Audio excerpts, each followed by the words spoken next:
시편 3편 1절부터 8절까지 우리 한 목소리로 같이 읽겠습니다. 시편 3편 1절에서 8절 같이 읽습니다. 여호와여, 나의 대적이 어찌 그리 많은지요. 일어나 나를 치는 자가 많으니이다. 많은 사람이 나를 대적하여 말하기를 그는 하나님께 구원을 받지 못한다 하나이다. 셀라. 여호와여, 주는 나의 방패시요 나의 영광이시요 나의 머리를 드시는 자신이다. 내가 나의 목소리로 여호와께 부르짖으니 그의 성산에서 응답하시는도다. 셀라. 내가 누워 자고 깨었으니 여호와께서 나를 붙드심이로다. 천만인이 나를 에워싸 진친다 하여도 나는 두려워하지 아니하리이다. 여호와여, 일어나소서. 나의 하나님이여, 나를 구원하소서. 주께서 나의 모든 원수의 뺨을 치시며 악인의 일을 꺾으셨나이다. 구원은 여호와께 있사오니 주의 복을 주의 백성에게 내리소서. 셀라. 아멘. 아침마당 기도에 나오신다 고생 많습니다. 가장 바쁘고 분주할 수 있어요. 하지만 기도하는 중에 하나님께서 자꾸 기도 사인을 주셔가지고 원래 이거 올해 시작할 때 하려고 그랬는데 계속해서 하나님께서 자꾸 사인을 주시는데 코로나는 자꾸 특제하고 이래가지고 하나가 모르겠다. 이러다가는 하나님 사인 왔는데 하지 못하겠다 해서 그냥 시작한 겁니다. 그래도 같이 참석한 분들이 계셔서 너무너무 감사합니다. 여러분들에게 특별한 은혜가 있을 줄 믿습니다. 그래서 이 시간을 통해서 시편 1편부터 150편까지 시편으로 여행 함께 같이 이렇게 나눠보면서 은혜를 나누고 기도하고 여러분들에게 정말로 기도했더니 놀랍게 일하시는구나를 체험할 수 있는 그러한 시간 되면 좋겠습니다. 오늘은 시편 3편입니다. 시편 3편은 그 배경이 사무엘하 15장입니다. 여러분들이 오늘 이 기도회 끝나고 나서 사무엘하 15장을 읽으시기 바랍니다. 15장부터 한 17장, 한 18장 압살롬이죠. 압살롬이 이제 죽는 시간까지 한 18장 이렇게. 그래서 다윗이 자신의 아들 압살롬을 피해 도망 다닐 때 그거 나오죠. 요즘 성경 좋아져가지고 그 중간에 나오죠. 파란색으로 빨간색도 있고 하지만 다윗이 그의 아들 압살롬을 피할 때 지은 시, 이 부분이 원문으로 보면 1편입니다. 1장. 1절이 1절 되는 거죠. 원문으로 보면 이 부분이 1절입니다. 그래서 2절, 3절 밀려나가요. 근데 이제 우리나라는 그렇게 하지 아니하고 그냥 가로 열고 이렇게 해놨기 때문에 1편이 이제 되는 것이죠. 그래서 생각해 보세요. 아버지가 아들을 피해 도망을 다닌다?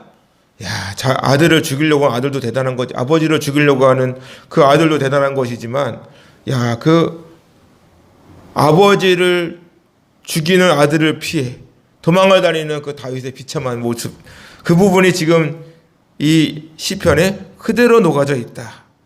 그래서 1편과 1절 한번 읽어봅시다. 1절. 여호와여, 나의 대적이 어찌 그리 많은지요. 일어나 나를 치는 자가 많으니이다. 다윗은 지금 자신의 처지를 보면서 나의 대적이 심히 많다고 고백하고 있습니다. 계속해서 자신의 대적, 자기는 혼자인데 끊임없이 원수가 점점 증가하고 있고, 자신을 괴롭히고 자신을 붙들어서 묶어 매려는 사람들이 자신을 향해 쫓아오고 있어요. 다윗은 자신을 죽이려고 쫓아오는 대적들로 인해서 심한 고통을 받고 있음을 나타내고 있습니다. 얼마나 절박스럽겠어요. 절박한 상황. 그러한 상황에서 다윗은 인간적으로 생각하는 것이 아니라 누구에게? 하나님께 호소하고 있습니다. 자신을 따르는 자들이 자신의 아들과 함께 압살롬의 반역에 가담하여서 오히려 다윗의 목숨을 노리고 있는 그 상황을 볼 때 얼마나 힘들겠어요. 예수님도 그랬잖아요. 유대인인데 유대인이 자기 쫓아오고, 오늘 새벽에 사도행전을 했는데 사도행전을 하는데 바울이 유대인이잖아요. 열심히 복음을 전하는데 유대인들이 가장 문제야. 복음을 전하는데 오히려 유대인들은 막 때리고 붙들고 돌로 쳐가지고 죽을 뻔도 하고 그런 상황이란 말이죠. 지금 봐보세요. 가장 가까운 아들이 아버지를 공격한다. 이것은 저와 여러분은 마찬가지입니다. 적은 항상 가까운 데 있어. 멀리 있지 않습니다. 적은 항상 가장 가까운 데 있죠. 그래서 2절 보세요. 2절. 많은 사람이 나를 대적하여 말하기를 그는 뭐라고요? 하나님께 구원을 받지 못한다 하나이다. 셀라. 만일 여러분들이 여름에 처했을 때 예수님 믿지 않는 사람들은 뭐라고 말할까요? 예수님 믿는 사람이 저렇게 얼음에 걷는 거 보니까 예수님이 안 도와주냐? 이렇게 비꼬는단 말이죠. 하나님 안 계셔? 기도 안 해주신대? 또 생각해봐요. 이렇게 예수님 믿는데도 불구하고 가난하고 힘들게 살아봐요. 어떤 분 그런 분도 있었어. 그 아이를 이제 저희도 마찬가지지만 아이를 구하는데 아이를 안 주셔. 그러면 대본에 나오는 말이 하나님 기도 안 들으시냐? 뭔 죄졌어? 매일 이런 식이라는 것이죠. 다윗도 마찬가지입니다. 다른 사람도 아닌 아들에게 도망다니는 다윗을 볼 때 누가 하나님께서 택한 사람이라 생각하겠습니까? 오히려 버림받은 사람을 생각하겠죠. 나한테 복음 전할 생각하지 말고 당신이 나 잘 믿어. 이런 식이에요. 이런 식. 결국 사람들이 다윗을 향해 하고 있는 말은 다윗의 생명은 하나님이 보호해 주지 않는다. 하나님은 다윗을 버렸다. 이런 식인 거예요. 하나님께 구원을 받지 못한다. 많은 백성들은 더 이상 다윗에 대하여 목숨을 지킬 수 없다고 말하는 것입니다. 여기서 못한다라는 단어가 히브리어로 아인입니다. 아인. 히브리어로 아인이에요. 아인. 히브리어로 절대 부정부사가 있습니다. 아인이 있고 로가 있어요. 로가 있습니다. 로는 never야. never. 절대 안 된다. 근데 아인은 지금 현재 아무것도 없다. 이런 뜻입니다. 그러니까 그러다 보니까 현재 하나님께 구원을 얻지 못한다고 생각하고 있다는 것이에요. 사무엘하 16장을 보면 사울의 친척 중에서 누가 있냐면 시므이가 있어요.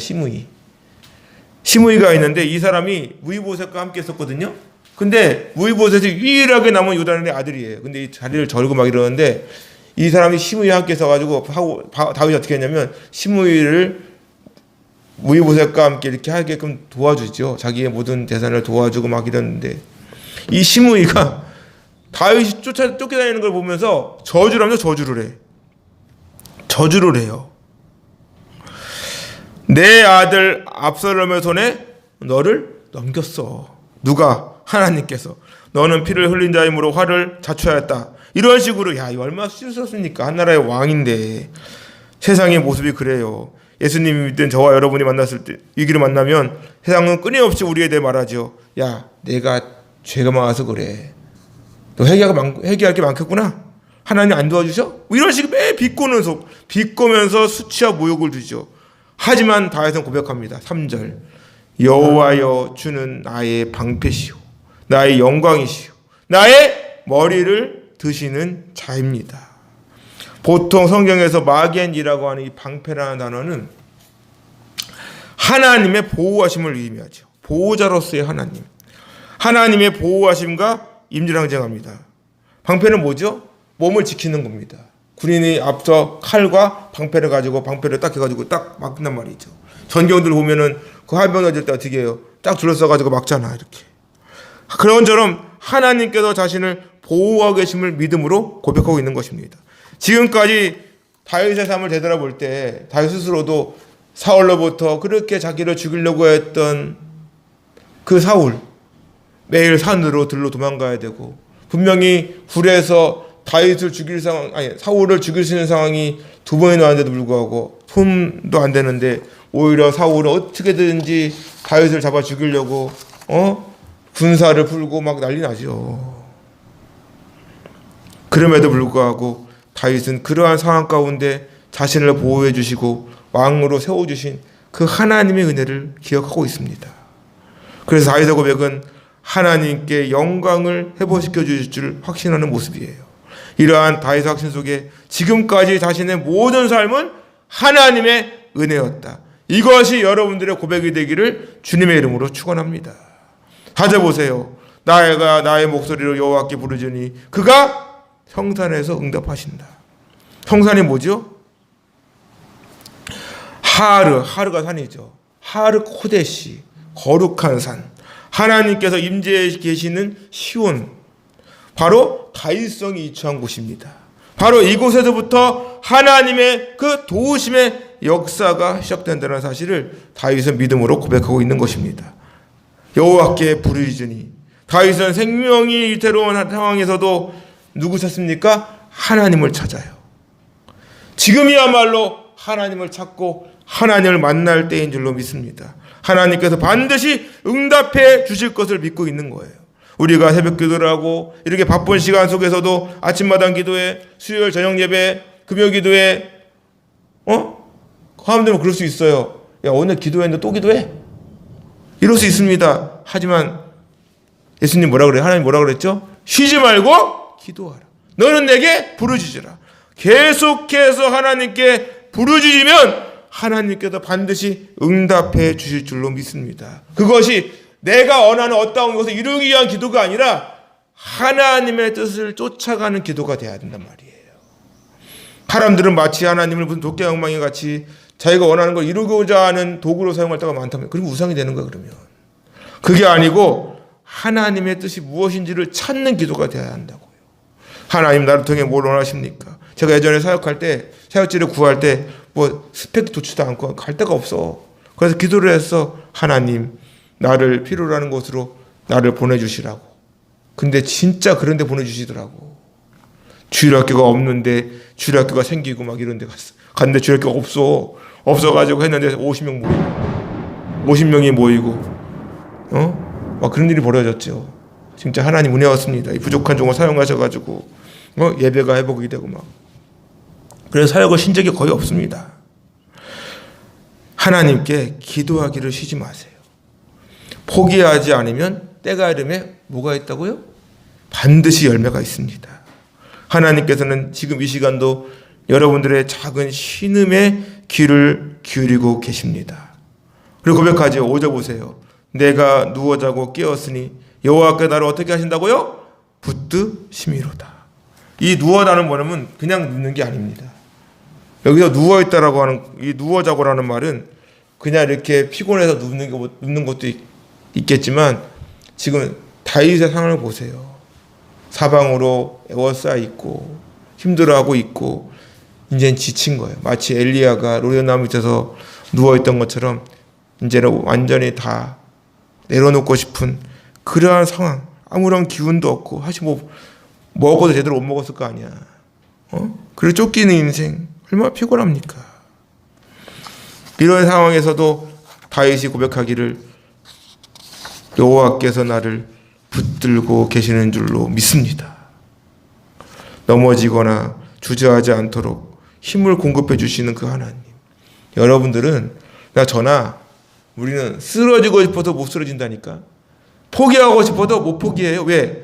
하나님이 붙들고 계시기 때문에 넘어지려고 해도 막. 아이를 데리고 길을 가보세요. 아이가 어떻게 해? 자꾸만 야 거기 가면 안 돼. 아직 입에 뱄어. 가면 안 돼. 일로 가야 돼. 절로 가야 돼. 근데 아이는 어떻게 해? 자꾸 팔을 빼려고 그러고 막 자기 가고 싶은데 가려고 그러고. 근데 놔버리면 엄청 위험해지죠.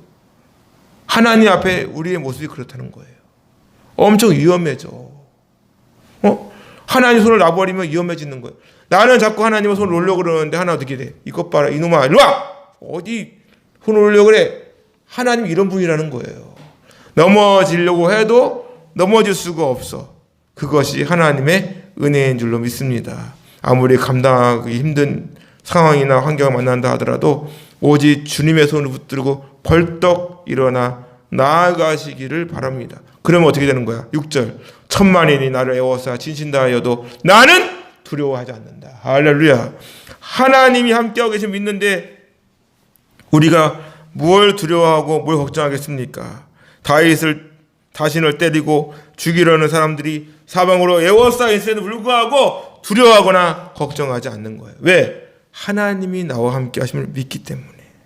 이 모습이 바로 여러분들의 모습이 되기를 주님의 이름으로 축원합니다. 고린도 4장에 보니까 우리가 이 보배를 질그릇에 가졌으니 이는 심히 큰 능력은 하나님께 있고 우리에게 있지 아니함을 알게 하려 함이라. 우리가 사방으로 우겨쌈을 당하여도 쌓이지 아니하고 답답한 일을 당하여도 낙심하지 않는다. 이 우겨쌈이 뭔지 아십니까? 우겨쌈? 우겨쌈이 이런 거예요. 우겨쌈이 뭐냐면 이렇게 포도주 틀이 있어요. 포도를 따잖아. 그럼 이런 틀에다가 넣어버려. 막 넣습니다. 그럼 어떻게 돼? 돌을 딱 갖다 놓으면 눌리겠죠. 막 밟고 난리 납니다. 그러한 상황을 말하는 거예요. 도저히 어디 사방을 들어봐도 어디 볼 데가 없어. 막 꽉 가로막혀가지고 어떻게 할 수가 없는 상황. 그러한 상황이 있을지라도 낙심하거나 주저앉거나 포기하지 않는다. 왜? 모든 능력은 하나님께 있기 때문에. 우리는 그 하나님을 바라보고 있는 줄로 믿습니다. 우리가 예수님 믿고 구원받아 하나님 자녀가 되는 순간 하나님은 절대로 우리를 그냥 두지 않으십니다. 그래서 고백하죠. 여호와여 일어나소서 나의 하나님이여 나를 구원하시고 주께서 나의 모든 원수의 뺨을 치시며 악인의 일을 꺾으시는도다. 할렐루야. 하나님께서 나를 구원하시고 악인들을 반드시 깨뜨리고 부서뜨려 주시고 하나님께서는 다윗의 기도를 들으시고 다윗을 죽이려고 하는 악한 세력을 완전히 무너뜨리십니다. 결국 아브살롬은 어떻게 됐죠? 죽어요. 이렇게 나무가 있어. 이렇게 나무가 이렇게 있는데 이 나무로 가다가 쭉 가다가 옷을 타고 막 달려가다가 머리가 길어. 그러니까 성경은 한 절 놓치면 안 된다니까. 머리가 길다 그랬었거든요. 그래서 막 가다가 상수나무에 머리가 다 걸렸네. 그 말은 지나갔잖아요. 그럼 대롱대 매달려 있었어요. 그때 창으로 찔러 죽었죠. 다윗이 엄청 슬퍼했죠. 다윗이 자기를 죽이려고 했는데 불구하고 다윗이 슬퍼가지고 막 눈물을 흘리고. 우리는 어떠한 순간 속에서도 하나님과의 초점을 잃어버리면 안 됩니다. 오직 주님만을 바라봐야 돼요. 세상 속에서 어려움을 당하고 때로는 답답한 일을 당한다 할지라도 우리는 날마다 구원의 소망을 붙들어야 합니다. 하나님께서는 분명히 여러분들의 구원자가 되어주십니다. 그래서 8절 보세요. 구원은 누구에게 있다고요? 여호와께 있사오니 주의 복을 주의 백성에게 내리소서. 여기서 복은 바라크입니다. 어제 그랬죠. 제가 아세르라고 그랬죠. 아세르. 어제 아세르라 그랬어요. 아세르는 똑바로 가는 거예요. 하나님 바라보고 똑바로 가는 거라면 바라크입니다. 바라크는 그냥 복이 아니라 내가 복을 받을 자격이 없는데 하나님께서 일방적으로 주시는 복이에요. 그래서 하나님 약속한 축복을 내게 내려주시라고. 위기와 고난 가운데서도 나를 사랑하시는 그 하나님의 무한한 그 사랑, 무한한 그 축복, 하나님께서 함께 하시는 그 모습. 그러니까 구원은 여호와께 있사오니 주의 복을 누구에게? 주의 백성에게. 다윗을 쫓아오는 원수들을 향하여 복을 빕니까? 예? 여러분들은 그렇게 할 수 있습니까? 저들에게 복을 주시라고 할 수 있겠어요?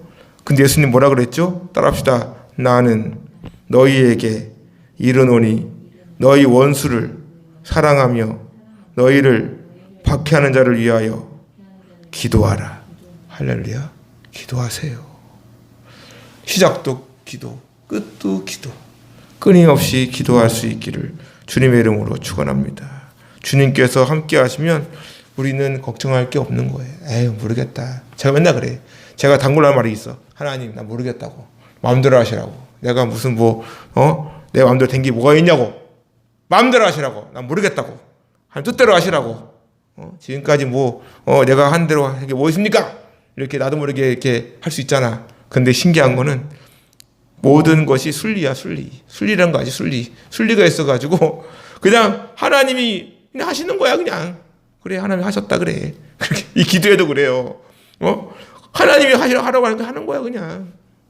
근데 하는데 진짜 감사한 거는 참여한 분도 마찬가지겠지만 저부터가 너무너무 감사해요.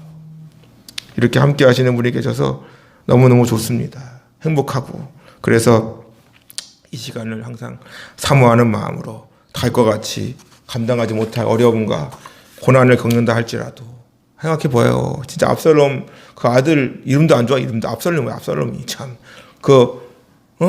아들로부터 도망을 다니는 그 다윗의 모습. 다비드잖아. 이름이 다비드. 하나님의 사랑을 입은 자 아닙니까? 근데 그 모습 속에서 다윗이 두려워하거나 걱정하는 것도 있겠지만 더 하나님의 굳건히 붙드는 그 마음이 얼마나 아름답습니까? 그 모습이 바로 이 자리에 모인 여러분들의 모습이 될 수 있기를 주님의 이름으로 축원합니다. 그래서 오늘 하루도 이렇게 기도할 때 하나님 나에게 힘을 주시고 내가 더욱더 하나님 완전히 붙들고 하나님을 의지하고 하나님 바라보고 열심히 믿음으로 달려갈 수 있게 해달라고 같이 기도합시다.